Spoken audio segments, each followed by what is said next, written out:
water into. And again, a specified soil mix and plant material and so forth to hit that non-point source pollutant load in the first inch to half inch of water.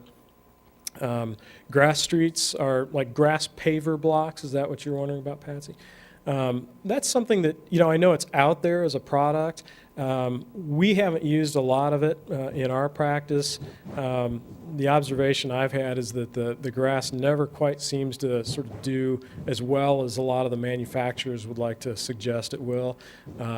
Maybe if you sort of just filled those cells with an aggregate or something like that, that could be a very nice, stable surface to park on or whatever. But I haven't seen a whole lot of success with actually growing grass in it. Over in Europe, though, they do use a lot of the pavers that have the grass growing in them. I've seen very large parking lots for John Deere, in fact, in Lithuania, where they had a very large parking lot with, the tractors on it, and it was the pavers. And you could tell the areas that were more driven on, Yeah. the grass wasn't growing as well. And then the areas adjacent to it, the grass was growing, where they kind of just park the tractors kind of thing. It was growing better. So part of that might be also the amount of usage.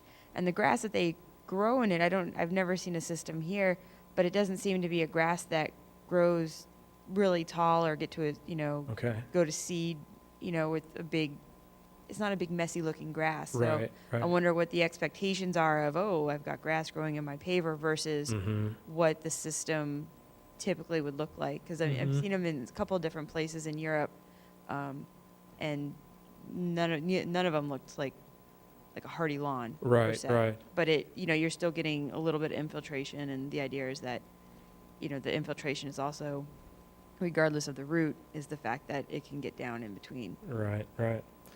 Yeah, I'm sure there are very successful examples of it. I imagine it probably has a lot to do with just, the base and what's being done to kind of maintain it on a regular basis and so forth.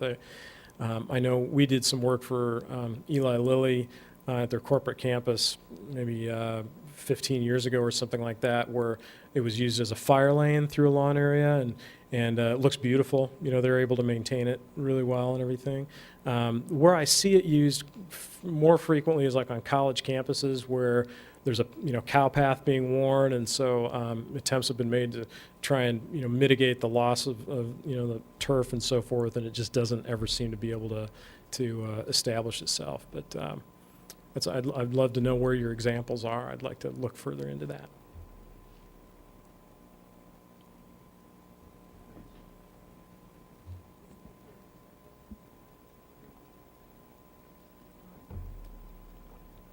Any more questions before we say our thank yous to John for coming over? Well, John, thank you so much for making the trip over from Indianapolis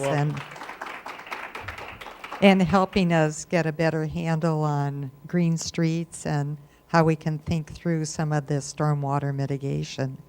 And just to mention to everybody and to those viewing, this is just the first of a series of educational programs that the steering committee will be putting together, and we'll let people know when the next one is planned, and we hope we will be doing it in this venue where it can be shown live and taped again for repeat performances and for educational purposes. Thank you, everybody, for coming. Thanks for